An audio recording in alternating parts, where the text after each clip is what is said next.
The Seven Church Ages. This message was delivered by Brother William Marion Branham on Wednesday night, May 12, 1954, at the Branham Tabernacle in Jeffersonville, Indiana, USA. 7 சபை காலங்கள். இந்த செய்தியானது சகோதரன் William Marian பிரான்ஹம் அவர்களால் மே மாதம் 12ஆம் தேதி 1954 வருடம் புதன்கிழமை இரவு அமெரிக்கா, இந்தியானா, ஜெபர்சன்வில்லில் உள்ள பிரான்ஹம் கூடாரத்தில் அளிக்கப்பட்டது. The 6th chapter, when the plague went through, he said, a measure of wheat for a penny and 2 measures of barley for a penny, but don't hurt my wine and my oil. வேதம் வெளிப்படுத்தின விசேஷம் 6ஆம் அதிகாரத்தில் கூறியுள்ளது.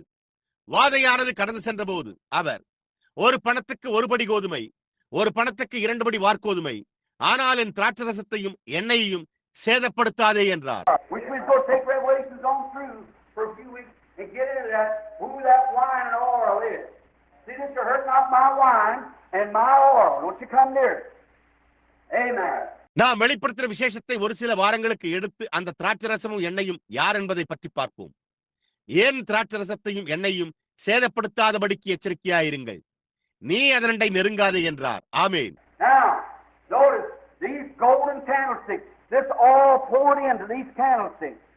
Now the oil was what was put in the lamp to burn. எப்பொழுது இந்த பொன் குத்து விளக்குகளை கவனியுங்கள்.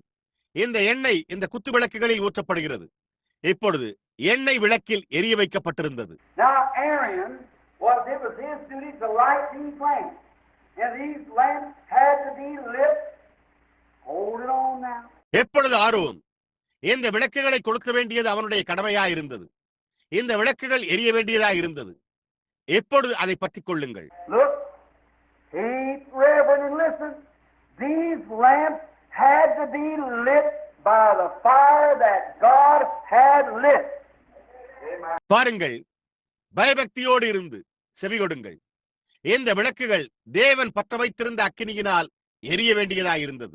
Aaron's sons went in with some strange fire and God slew them in the door. That's right, strange fire. The fire that God started. ஆரோனின் குமாரர்கள் அந்நிய அக்கினியோடு உள்ளே சென்றனர். தேவன் அவர்களை வாசலில் கொன்று போட்டார். அது உண்மை. அந்நிய அக்கினி, தேவன் மூட்டின அக்கினி. And what? Now the candlesticks run in an arch.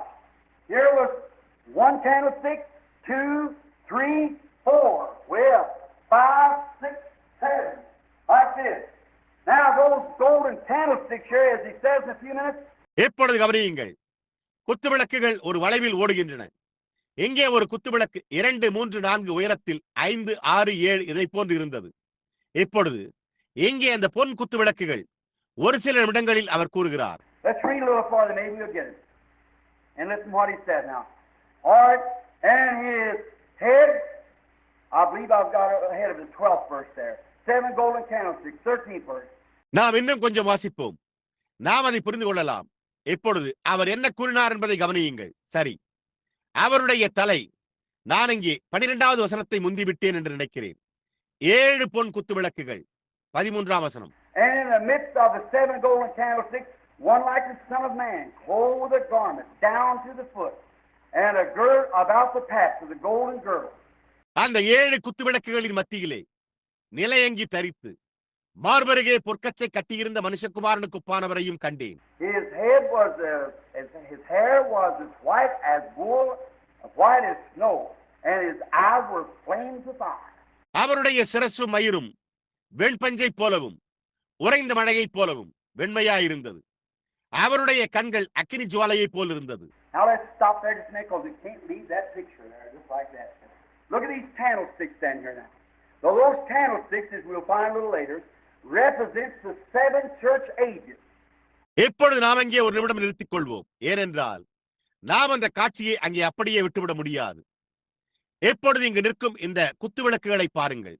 பாருங்கள், அந்த குத்து விளக்குகள் 7 சபை காலங்களை குறிக்கின்றன என்பதை நாம் சற்று கழித்து கண்டறியலாம். They represent Ephesus, Pergus, on down to Philadelphia, and all over to Laodicean, 7 church ages. அவைகள் எபேசு, பெர்கமு, பின்னர் பிலதெல்பியா வரை, பின்னர் லவோதிக்கேயா வரை 7 சபை காலங்களை குறிக்கின்றன. And each one of these little candlesticks had a little cruse of oil sitting there. and this oil burnt on this candle. Now, when one candle was lit by the fire of God, they taken that candle and lit the other one, then set it down. இந்த சிறிய குத்து விளக்குகள் ஒவ்வொன்றும் அங்கே ஒரு சிறு கலசம் எண்ணெயை வைத்திருந்தன. இந்த எண்ணெய் இந்த மெழுகுவர்த்தியின் மேல் எரிகிறது. ஒரு மெழுகுவர்த்தி தேவனுடைய அக்கினியால் எரியூட்டப்படும் போது அவர்கள் அந்த மெழுகுவர்த்தியை எடுத்து மற்றொன்றில் கொளுத்தி அதன் பின்னர் அதை கீழே வைத்து And lit the other one, and one lit off the other, off the other, off the other, till the last candle. Notice, same oil. மற்றொன்றை கொளுத்தி மற்றொன்றிலிருந்து மற்றொன்றிலிருந்து மற்றொன்றிலிருந்து மற்றொன்றிலிருந்து எரிந்து கடைசி மெழுகுவர்த்தி வரை கவனியுங்கள், அதே எண்ணெய். Now, these 7 church ages begin with Ephesus, Tyre, Pergamos, and on through, and the Holy Spirit, which is the oil of God, fell on the church at the beginning in Ephesus. எப்பொழுது இந்த 7 சபை காலங்கள் எபேசுவில் துவங்கி தியத்ரா, பெர்கமு மற்றும் பலவற்றிலிருந்து தொடங்கி தொடர்ந்து வருகின்றன. தேவனுடைய எண்ணெயாகிய பரிசுத்த ஆவியானது ஆதியிலே எபேசுவில் உள்ள சபையின் மேல் விழுந்தது. The Ephesian church, which was the church of grace, you Baptists sort of hollered amen there, and then on the church of grace, which in Ephesus, in the Ephesian letter, it sets us out who he was before the foundation of the world. It fell there, and they received the Holy Spirit. எபேசு சபை அது கிருபையின் சபையாய் இருந்தது. பாப்டிஸ்டுகளாகிய நீங்கள் அங்கே ஆமென் என்று சத்தமிட வேண்டும். அதன் பின்னர் எபேசுவில் உள்ள கிருபையின் சபையின் பேரிலும் உலகத் தோற்றத்திற்கு முன்பு நாம் யாராக இருந்தோம் என்பதை எபேசிய நிருபம் நமக்கு காட்டுகிறது. அது அங்கே விழுந்தது. அவர்கள் பரிசுத்த ஆவியை பெற்றுக் கொண்டனர். But wait a minute, my Baptist brother. How did they receive it? How did they get it? By joining the church? Never. ஆனால் ஒரு நிமிடம் பொறுங்கள். என்னுடைய பாப்டிஸ்ட் சகோதரனே, அவர்கள் எப்படி அதை பெற்றார்கள்? அவர்கள் எப்படி அதை பெற்றுக் கொண்டனர்? சபையில் சேர்ந்து கொள்வதன் மூலமா? ஒருபோதும் இல்லை. They got it by the baptism of the Holy Spirit. You say, yes, Brother Brown, that's right. What happened to you when it fell on you? அவர்கள் பரிசுத்த ஆவியின் அபிஷேகத்தினால் அதை பெற்றுக் கொண்டனர். நீங்களோ, ஆம் சகோதரன் பிரணாம், அது உண்மை என்று கூறலாம். அது உங்கள் மேல் விழுந்தபோது உங்களுக்கு என்ன சம்பவித்தது? Notice, the same fire that burnt the oil there in Ephesus burned it in Tyre. The same fire burnt there, burnt in Pergamos. Burn on down through to the Laodicean church age. கவனியுங்கள், எபேசுவில் எண்ணெயை எரித்த அதே அக்கினி தியத்ராவிலும் அதை எரித்தது. அங்கே எரிந்த அதே அக்கினி பெர்கமுவிலும் அதை எரித்தது. லவோதிக்கியா சபை காலத்திற்குள் எரிந்து கொண்டிருக்கிறது. The same Holy Spirit lit by the same God, by the same fire, and the fire that fell on Pentecost has lit the candle of the church through every age, right on down there. அதே பரிசுத்த ஆவியானவர் அதே தேவனால் அதே அக்கினியால் பிரகாசிக்கிறார். பெந்தேகோஸ்தேவின் மேல் விழுந்த அக்கினியானது ஒவ்வொரு காலத்தினூடாகவும் சபையானது இப்பொழுதும் மெழுகுவர்த்தியை ஏற்றி வைத்துள்ளது. But the trouble is, we Baptists, we Methodists, we're way back up here trying to take some historical things, and here goes the church down here. ஆனால் அதனுடைய தொல்லை என்னவெனில், நாங்கள் பாப்டிஸ்டுகள், நாங்கள் மெத்தோடிஸ்டுகள், நாம் இங்கே வெகு தூரத்தில் பின்னால் இருக்கிறோம். ஏதோ ஒரு சரித்திர பிரகாரமான காரியத்தை எடுக்க முயற்சித்துக் கொண்டிருக்கிறோம். இங்கே சபையானது இங்கே கீழே செல்கிறது. That's right. That's what we're left behind. Every church when it started, there was. அது உண்மை. அங்குதான் நாம் பின்தங்கி இருக்கிறோம். ஒவ்வொரு சபையும் அது துவங்கின போது அங்கே இல்லை. Look at Luther in the First Reformation. What a revival! Luther. Look, I've got his textbook at home. How did that man shook under the power of God? How he believed in divine healing, accepted it himself. முதல் சீர்திருத்தத்தில் லூத்தரை பாருங்கள். என்ன ஒரு எழுப்புதல்! Luther பாருங்கள், நான் அவருடைய பாடப்புத்தகத்தை வீட்டில் வைத்துள்ளேன். அந்த மனிதன் தேவனுடைய வல்லமையினால் எப்படியா அசைத்தார், எப்படியா அவர் தெய்வீக சுகமளித்தலில் விசுவாசம் கொண்டு தாமே அதை ஏற்றுக்கொண்டார். Believed in the power of God, even so much till he spoke in tongues. Martin Luther. That's exactly right. Martin Luther spoke in tongues. Martin Luther அந்நிய பாஷைகளில் பேசும் அளவிற்கு தேவனுடைய வல்லமையை அதிகமாக விசுவாசித்தார். அது முற்றிலும் உண்மை. மார்ட்டின் லூத்தர் அந்நிய பாஷைகளில் பேசினார். And then the next stage come down John Wesley. John Wesley done the same thing. When he was preaching, he said, "What are these words that I've uttered unknown to myself?" அதன் பின்னர் John வெஸ்லியின் காலம் வந்தது. John வெஸ்லியும் அதே காரியத்தை செய்தார். அவர் பிரசங்கித்துக் கொண்டிருந்த போது அவர், நான் முணுமுணுக்கிற நானே அறியாத இந்த வார்த்தைகள் என்ன என்று கேட்டார். That's right. Speaking with tongues brings in divine healing. And when he comes to America, the churches here treat him like they do the holy orders today. They put him out in churches. அது உண்மை. அந்நிய பாஷைகளில் பேசுதல், தெய்வீக சுகமளித்தலில் விசுவாசம் கொண்டிருந்தார். அவர் அமெரிக்காவிற்கு வந்தபோது எங்குள்ள சபைகள் அவரை இன்றைக்கு பரிசுத்த உருளைகள் நடத்துவது போலவே அவர்கள் அவரை சபைகளுக்கு வெளியே தள்ளினர். Preach the gospel out there and fell under the power of God until they laid on the floor all night at a time. அவர்கள் அங்கே சுவிசேஷத்தை பிரசங்கித்து தேவனுடைய வல்லமையின் கீழ் விழுந்து அவர்கள் இரவு முழுவதும் ஒரே நேரத்தில் தரையில் கிடந்தனர். And John Wesley's own textbook that I got at home now, where he was riding a horse one day to pray for a woman. It was sick, and the horse fell and broke its leg, and he got off the horse and took a cruse of oil and anointed the horse with oil and got on it and rode away. Same fire burning there. John வெஸ்லியின் சொந்த பாட புத்தகம் எப்பொழுது நான் வீட்டில் வைத்துள்ளேன். அவர் ஒரு நாள் குதிரையின் மேல் சவாரி செய்து கொண்டிருந்தார். சுகவீனமாய் இருந்த ஒரு ஸ்திரீக்காக ஜெபிக்க சென்றபோது குதிரை விழுந்து அதனுடைய காலை உடைத்துக் கொண்டது. அவர் குதிரையிலிருந்து இறங்கி ஒரு கலச எண்ணெயை எடுத்து அதன் மேல் எண்ணெய் தடவி அதன் மேல் ஏறி சென்று விட்டார். அதே அக்கினி அங்கே எரிகிறது. But you got down to a ritualistic form of something and the Holy Ghost is moving on. Right. ஆனால் நீங்கள் அதை ஏதோ ஒரு சடங்காச்சாரமான முறைமைக்கு கொண்டு வந்திருக்கிறீர்கள். பரிசுத்த ஆவியானவர் தொடர்ந்து அசைவாடி கொண்டிருக்கிறார். சரி, அது உண்மை. And in the Methodist Church, they got something wrong with them. Their book says they got some jerk. And they were starting to walk and they jerk and jump and act like that. Methodist சபையில் அவர்களிடத்தில் ஏதோ கோளாறு உள்ளது என்று கூறப்பட்டுள்ளது. அவர்களுடைய புத்தகம் அவர்கள் இழுப்புகளை பெற்றுள்ளனர் என்று கூறியுள்ளது. அவர்கள் நடக்க துவங்குவார்கள். அவர்கள் அசைந்து குதித்து அந்த விதமாக நடந்து கொள்வார்கள். In their tent meetings, the Methodists. Amen. Wow, brother, if John Wesley could rise on the scene, he'd be so ashamed that he'd deny you. Unless he give you a good gospel with him with the gospel that he preached. மெத்தோடிஸ்டுகள் தங்களுடைய கூடார கூட்டங்களிலும் மற்ற காரியங்களிலும் கலந்து கொண்டனர். ஏன் சகோதரனே, John Wesley காட்சியில் தோன்றினால் அவர் பிரசங்கித்த சுவிசேஷத்தை கொண்டு கசையடியாக உங்களுக்கு ஒரு நல்ல சுவிசேஷத்தை அளித்தால் ஒழிய அவர் உங்களை குறித்து வெட்கமடைவார். அவர் உங்களை மறுதலிப்பார். Where they turned them hounds loose that day when he was preaching the new birth and so forth, and that, and the High Church of England turned them dogs loose on him.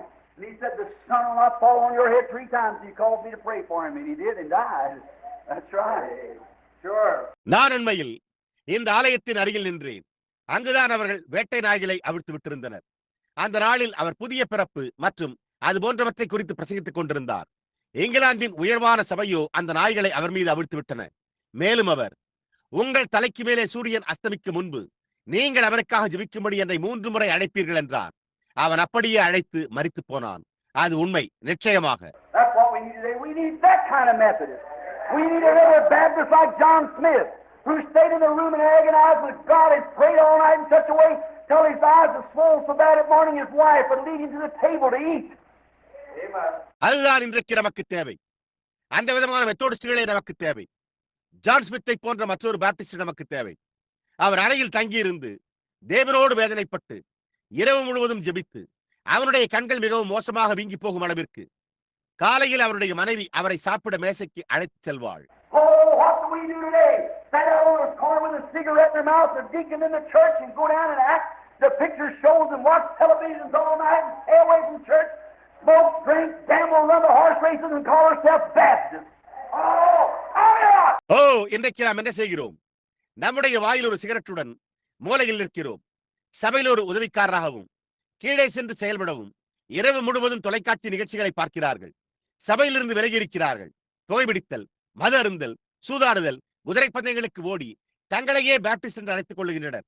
எல்லாமே அடிமுட்டாள்தனமாயிற்று. What we need today is another old-fashioned God-sent Holy Ghost revival. Amen. Amen. Don't mean I ain't trying to get you to get excited. I know you're not excited, but brother, that's the truth. இன்றைக்கு நமக்கு தேவை என்னவென்றால் மற்றொரு பண்டைய நாகரிகமான தேவனால் அனுப்பப்பட்ட பரிசுத்த ஆவியின் எழுப்புதலேயாகும். ஆமேன்.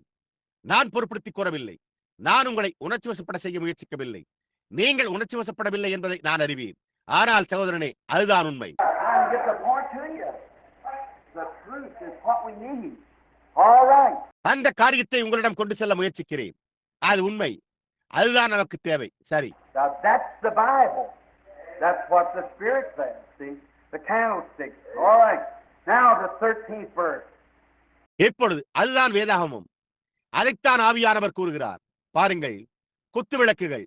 சரி, இப்பொழுது 13ஆம் வசனம். And in the midst of the 7 golden candlesticks, one like the Son of Man. அந்த 7 குத்து விளக்குகளின் மத்தியிலே மனுஷகுமாரனுக்கு ஒப்பானவரையும் கண்டேன். What one like him? Who was this? His bride. One like him. What that was? என்ன? அவரை போன்ற ஒருவர். இது யாராயிருந்தது? அவருடைய மணவாட்டி. அவரை போன்ற ஒருவர். அது எப்படி இருந்தது என்பதை கவனியுங்கள். Clothed with a garment down to the foot. நிலையங்கி தரித்து. The holiness of Jesus Christ covenant has washed us from our sins with his own blood. Or இயேசு கிறிஸ்துவின் பரிசுத்தம் அவளை மூடி உள்ளது. தம்முடைய சொந்த ரத்தத்தினால் நம்மை நம்முடைய பாவங்களில் இருந்து கழுவினார். சரி. girded about the path, not a man, a woman, with a golden girdle, the gospel that helps the power and glory of God over the body of Christ. மார்பருகே பொற்கச்சை கட்டியிருந்த ஒரு ஆண் அல்ல, ஒரு பெண். தேவனுடைய வல்லமையையும் மகிமையையும் கிறிஸ்துவின் சரீரத்தின் மேல் வைத்திருந்த சுவிசேஷம். Oh, what a beautiful picture we got here under consideration. Look here. ஓ, என்னே ஒரு அழகான காட்சியை நாம் இங்கே பரிசீலனையில் பெற்றுள்ளோம். இங்கே பாருங்கள். Down to the foot, and a girdle about the path with a golden girdle. நிலையங்கி தரித்து மார்பருகே பொற்கச்சை கட்டியிருந்த. His head, his hair was white as wool, white as snow. Righteousness, holiness, white speaks of. His eyes like flames of fire. Looks right to. அவருடைய சிரசு மயிரும் வெண்பஞ்சை போலவும் உறைந்த மழையைப் போலவும் வெண்மையாயிருந்தது. நீதி, பரிசுத்தம், வெண்மை அதை குறித்து பேசுகிறது. அவருடைய கண்கள் அக்னி ஜுவாலையைப் போல் இருந்தது. அதன் மூலம் சரியாக பார்க்கிறார். But don't try to hide from him. He knows who you are, where you are, and what you've done. Yes, sir. He sees everything. Oh, God. அவரிடமிருந்து மறைக்க முயற்சிக்காதீர்கள். நீங்கள் யார் என்றும், நீங்கள் எங்கே இருக்கிறீர்கள் என்றும், நீங்கள் என்ன செய்திருக்கிறீர்கள் என்றும் அவர் அறிந்திருக்கிறார்.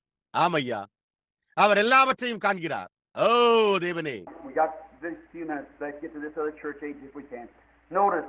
நம்மால் கூடுமானால் நான் இந்த மற்ற சபை காலத்திற்கு வருவதற்கு ஒரு சில நிமிடங்கள் மாத்திரமே உள்ளன. கவனியுங்கள். And his feet were like fine brass. அவருடைய பாதங்கள் பிரகாசமான வெண்கலம் போல் இருந்தது. Brass always is judgment. You know the brazen altar and the brass serpent and so forth. Brass speaks of judgment. His feet, then the church of Jesus Christ is set upon divine judgment. வெண்கலம் எப்பொழுதுமே நியாயத்தீர்ப்பு. வெண்கல பலிபீடத்தை நீங்கள் அறிவீர்கள். வெண்கல சர்ப்பம் போன்றவை வெண்கலம் நியாயத்தீர்ப்பை குறித்து பேசுகிறது. ஆகையால் அவருடைய பாதங்கள் இயேசு கிறிஸ்துவின் சபையானது தெய்வீக நியாயத்தீர்ப்பின் பேரில் நிலைநிறுத்தப்பட்டுள்ளது. Christ dying in our stead, the just one, paying our judgment up there before God, and died there as a sinner on the cross, and his soul ascended into hell, and God not suffering his Holy One to see corruption, raised him up on the third day for our justification. கிறிஸ்து நம்முடைய ஸ்தானத்தில் மரித்துக் கொண்டிருக்கிறார். நீதியான ஒருவர் அங்கே நம்முடைய நியாயத்தீர்ப்பை செலுத்துகிறார். அங்கே தேவனுக்கு முன்பாக சிலுவையில் ஒரு பாவியாக மரித்து அவருடைய ஆத்மா பாதாளத்தில் இறங்கியது. தேவன் தம்முடைய பரிசுத்தர் அழிவை காணவிடாமல் நாம் நீதிமானாக்கப்படுவதற்காக 3ஆம் நாளில் அவரை எழுப்பினார். Who sits at his right hand now, our high priest can be touched with the feeling of our infirmities, which shall return in like manner as he went into heaven to receive a glorious church that's made herself ready, blood washed and second born. What a vision. Amen. நம்முடைய பலவீனங்களை குறித்து பரிதபிக்கக்கூடிய ஒரு பிரதான ஆசாரியராய் இப்பொழுது தம்முடைய வலது பாரசத்தில் வீற்றிருக்கிறார். அவர் பரலோகத்திற்கு சென்றது போலவே இரத்தத்தினால் கழுவப்பட்டு 2ஆம் பிறப்பினை பெற்றுள்ள தன்னை ஆயத்தப்படுத்தி இருக்கிற ஒரு மகிமையான சபையை பெற்றுக்கொள்ளவே திரும்பி வருவார். என்ன ஒரு தரிசனம். ஆமேன். All right. Like fine brass. Or now what? And சரி, நல்ல வெண்கலம் போல. அல்லது இப்பொழுது கவனியுங்கள். அவருடைய மற்றும் and his feet was like fine brass, as if they had been burned in a furnace. That's all the dross taken out. and his voice the voice of many waters. அவருடைய பாதங்கள் உலைக்களத்தில் காய்ந்த பிரகாசமான வெண்கலம் போல் இருந்தது. அவ்வளவுதான், கசடு வெளியே எடுக்கப்பட்டது. அவருடைய சத்தம் பெருவெள்ளத்து இரைச்சலை போல் இருந்தது. Watch it, the church speaking to him now. Waters, Revelation 17:15 said, waters means sickness and multitudes of people. Now his voice, or this being that was standing there looking like this. கவனியுங்கள், எப்பொழுது சபையானது அவரிடத்தில் பேசுகிறது. தண்ணீர்கள், வெளிப்படுத்தின விசேஷம் 17:15, தண்ணீர் பருமனையும் திரளான ஜனங்களையும் பொறுப்படுத்துகிறது என்று கூறியுள்ளது. எப்பொழுது அவருடைய சத்தம் அல்லது இந்த விதமாக அங்கு நின்று கொண்டிருந்த இந்த ஜீவன், Christ in his church, as bride and Christ being one, like husband and wife is one, the church and Christ being molded together with one person, the same Holy Spirit. கிறிஸ்து தம்முடைய சபையில் மணவாட்டியும் கிறிஸ்துவும் ஒன்றாய் இருப்பதால் கணவனும் மனைவியும் ஒன்றாய் இருப்பது போல சபையும் கிறிஸ்துவும் ஒரு நபரால் ஒரே பரிசுத்த ஆவியானவரோடு ஒன்று சேர்ந்து உருவாக்கப்படுகின்றனர். The things that Christ did, the church does also. Do you see it? That beautiful church there in holiness, in power, in majesty, with seeing visions, signs, wonders. கிறிஸ்து செய்த காரியங்களையே சபையும் செய்கிறது. நீங்கள் அதை காண்கிறீர்களா? அந்த அழகான சபை அங்கே பரிசுத்தத்திலும் வல்லமையிலும் மகத்துவத்திலும் தரிசனங்களையும் அடையாளங்களையும் அற்புதங்களையும் கண்டது. Everything just like he did. Here it is on earth, giving all praise to God, saying I can do nothing except the Father shows me, but he shows me.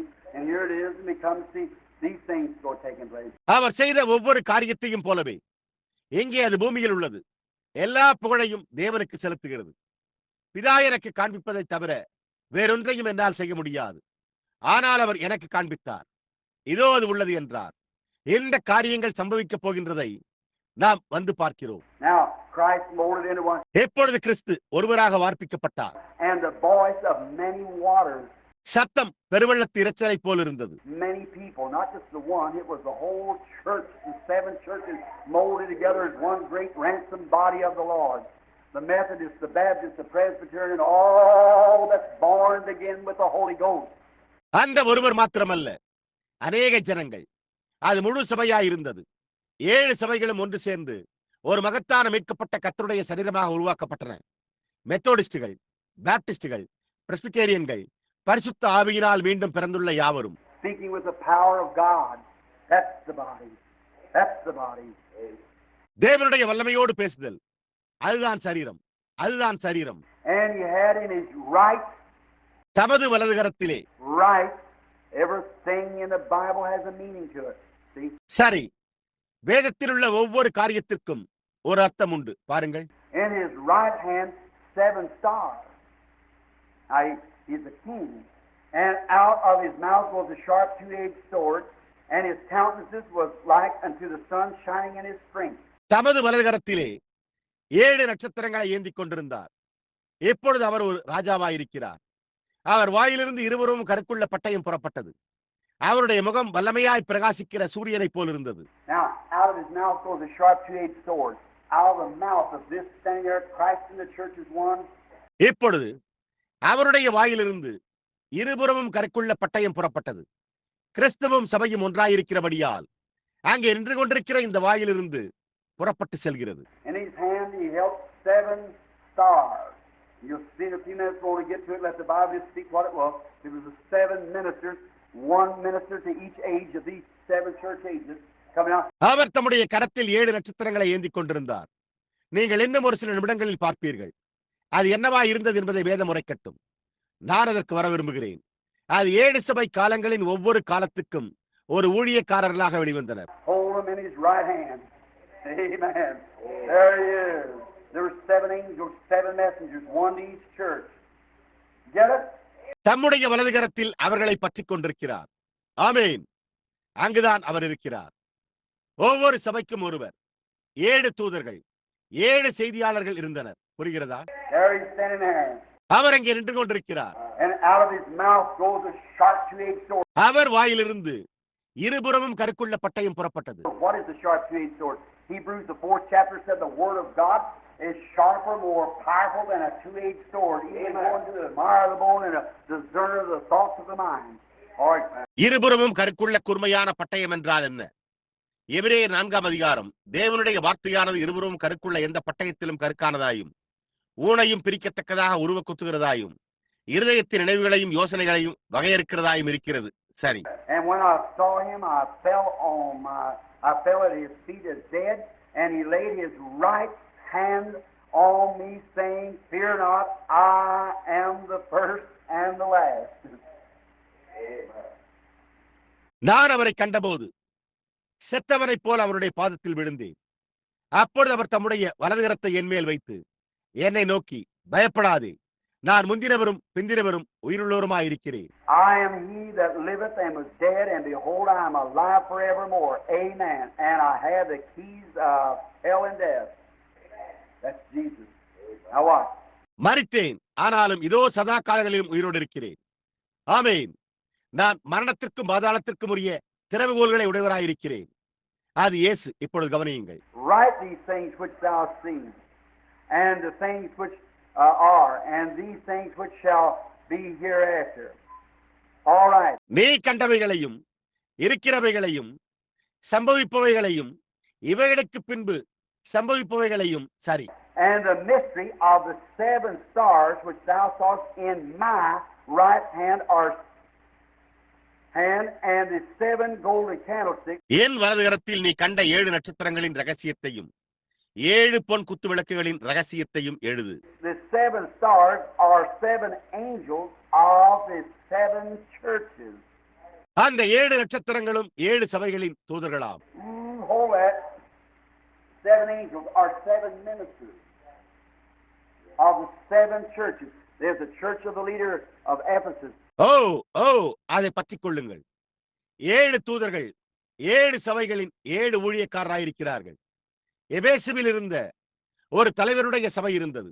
Now, if God would permit, and we continue on with this and don't take the mark of the beast, I can show you every one of them right down to this last age, which it was. எப்பொழுது தேவன் அனுமதித்தால் நாம் இதை தொடர்ந்து செய்து மிருகத்தின் முத்திரையை எடுத்துக் கொள்ளாமல் இந்த கடைசி காலம் வரையிலும் அவர்கள் எந்த வழியில் இருந்தனர் என்பதை நான் உங்களுக்கு காண்பிக்க முடியும். Show you the Philadelphia church, which was the Methodist, John Wesley. Show you the church Hierarite immediately after Fergus, which was Martin Luther, and go right on down the age and show each one of them. They come and brought the message, established the message in the earth. மெத்தோடிஸ்டுகளாய் இருந்த Philadelphia சபையை John Wesley என்று காண்பிக்க முடியும். தியத்ரா சபையை பெர்கமோவுக்கு பிறகு அவர்தான் Martin Luther காலங்கள் தோறும் சென்றது என்பதை காண்பிக்க முடியும். செய்தியை கொண்டு வந்து பூமியில் செய்தியை ஸ்தாபித்தவர்கள் ஒவ்வொருவருக்கும் காண்பிக்க முடியும். And right down to the last message today. That's right. Where God sent an angel from heaven, vindicated his servant, and set a message forth to everyone. This will not be a church. It will not be an organization in this last days. இன்றைக்கு கடைசி செய்தி வரையிலும் அது உண்மை. அங்கே தேவன் வானத்திலிருந்து ஒரு தூதனை அனுப்பி தம்முடைய ஊழியக்காரனை ரூபகாரப்படுத்தி ஒவ்வொருவருக்கும் ஒரு செய்தியை அனுப்பினார். இது ஒரு சபையாக இருக்காது. இந்த கடைசி நாட்களில் அது ஒரு ஸ்தாபனமாக இருக்காது. Because God has laid the organization on the shelf, and all of you are aware of that. And wait till we get through tomorrow night on the mark of the beast and see where your church is at. See, in your organization. காரணம், தேவன் ஸ்தாபனத்தை ஒதுக்கி வைத்திருக்கிறார். அதை குறித்து நீங்கள் யாவரும் அறிந்திருக்கிறீர்கள். நாளை இரவு நாம் மிருகத்தின் முத்திரை என்பதன் பேரில் பார்த்து முடிக்கும் வரை காத்திருங்கள். உங்களுடைய சபையானது எங்கே உள்ளது என்றும் பாருங்கள். உங்களுடைய ஸ்தாபனங்கள் எங்கே உள்ளது என்றும் பாருங்கள். Now what? The churches. எப்பொழுது சபைகளை கவனியுங்கள். And the 7 candlesticks which thou sawest are the 7 churches. They are the churches. நீ கண்ட 7 குத்து விளக்குகளும் 7 சபைகளாம். அவைகளே சபைகளாகும். And the stars which is holding each star. Now look, could we just stop a minute? I know I've got about 12 minutes to go here. I want to get to this chapter right here and read it through if nothing else. I want to get this to you. அந்த நட்சத்திரங்களையும் அவர் ஒவ்வொரு நட்சத்திரத்தையும் பிடித்துக் கொண்டிருக்கிறார். எப்பொழுது பாருங்கள். நாம் ஒரு நிமிடம் நிறுத்தலாமா? இங்கு செல்ல எனக்கு 12 நிமிடங்கள் உள்ளன என்பதை நான் அறிவேன். எனவே நான் இங்கே இந்த அதிகாரத்துக்கு வர விரும்புகிறேன். வேறொன்றும் இல்லை என்றால் அதை முழுவதும் படியுங்கள். நான் இதை உங்களுக்கு எடுத்துக் கூற விரும்புகிறேன். A star was a minister, and a minister anointed with a spirit from above. ஒரு நட்சத்திரம் ஊழியக்காரனாய் இருந்தது. மேலிருந்து வருகிற ஆவியினால் அபிஷேகிக்கப்பட்ட ஒரு ஊழியக்காரன். Do you realize that you represent a star in heaven, and every star in heaven represents you? Did you know God told Abraham that his seed would be like the stars of the heaven? நீங்கள் பரலோகத்தில் உள்ள ஒரு நட்சத்திரத்தை பிரதிநிதித்துவப்படுத்துகிறீர்கள் என்றும் வானத்திலுள்ள ஒவ்வொரு நட்சத்திரமும் உங்களை பிரதிநிதித்துவப்படுத்துகிறது என்றும் நீங்கள் உணர்கின்றீர்களா? தேவன் ஆபிரகாமிடம் அவனுடைய சந்ததி வானத்தின் நட்சத்திரங்களைப் போல் இருக்கும் என்று கூறினார் என்பதை நீங்கள் அறிவீர்களா? First they were the dust of the earth, and then in the resurrection they were the stars of heaven, innumerable. Did you realize that? முதலில் அவர்கள் பூமியின் மண்ணாய் இருந்தனர். அதன் பின்னர் உயிர்த்தெழுதலில் அவர்கள் எண்ணற்ற வானத்தின் நட்சத்திரங்களாய் இருந்தனர். நீங்கள் அதை உணர்ந்தீர்களா? Did you know Jesus was the bright morning star, the greatest star of all the stars of heaven? Amen. Oh, hallelujah! When I think of it, my soul leaps for joy. இயேசு பிரகாசமான விடிவெள்ளி நட்சத்திரம் என்றும் வானத்தின் நட்சத்திரங்கள் அனைத்திலும் மகத்தான நட்சத்திரம் என்றும் உங்களுக்கு தெரியுமா?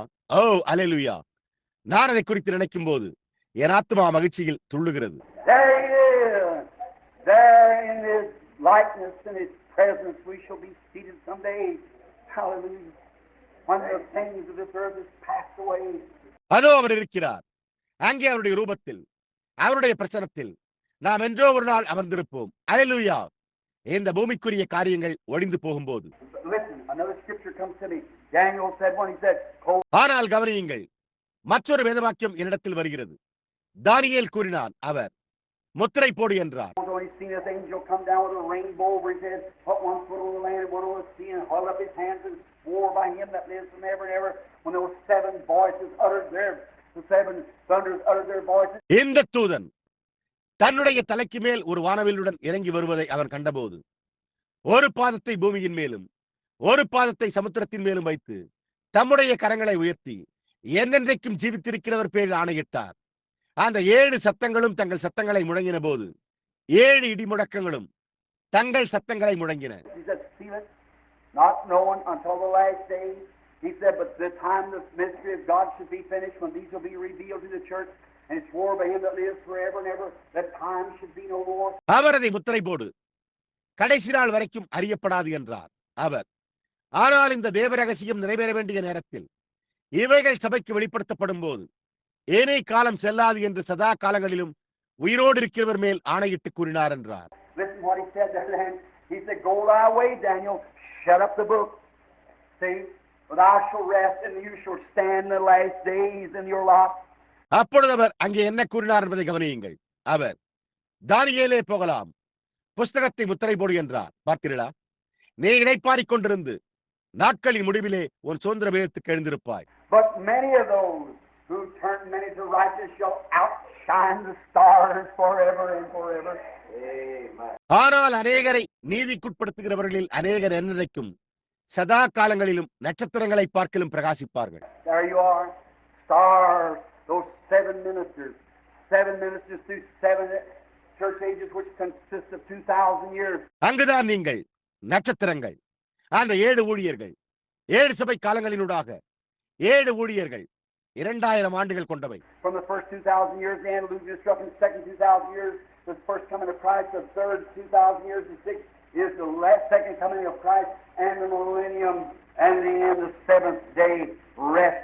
முதலாம் 2000 ஆண்டுகளில் ஜலப்பிரளய அழிவு, இரண்டாம் 2000 ஆண்டுகள் கிறிஸ்துவின் முதலாம் வருகை, மூன்றாம் 2000 ஆண்டு, 6ஆம் ஆண்டு கிறிஸ்துவின் 2ஆம் வருகையாயிருக்கிறது.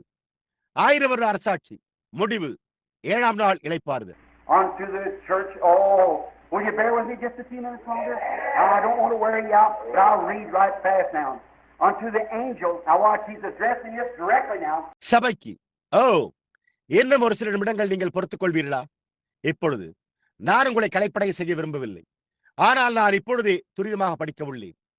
தூதனுக்கு இப்பொழுது கவனியுங்கள், அவர் இதை இப்பொழுது நேரடியாக உரைக்கிறார். We're going over to Pergus and get the last of it, then I'll mean to the lady of sin, and then we'll close. Tomorrow night we'll pick up from here on the mark of the beast. நான் பெர்கமுவுக்கு சென்று அதன் பின்னர் அதை குறித்து நான் பொறுப்படுத்தி கூறுவது லவோதிக்கேயாவுக்கு சென்று அதன் பின்னர் நாம் முடிப்போம். நாளை இரவு நாம் இங்கிருந்து மிருகத்தின் முத்திரை என்ற தலைப்பில் பேசுவோம். Unto the angel of the church of Ephesus, the first. எபேசு சபையின் தூதனுக்கு முதலாவது. Now watch, when Jesus is standing with his hands out, here's a little thing I don't want to leave out to you. Here, watch it. He's standing in the midst, that's the middle, of the 7 golden candlesticks. இப்பொழுது கவனியுங்கள், இயேசுவானவர் தம்முடைய கரங்களை நீட்டியவாறு நின்று கொண்டிருந்தார். இங்கே ஒரு சிறு காரியத்தை நான் உங்களுக்கு விட்டுவிட விரும்பவில்லை. அதை கேளுங்கள், அதை கவனியுங்கள். அவர் 7 பொன் குத்துவிளக்குகளின் மத்தியில் நின்று கொண்டிருக்கிறார்.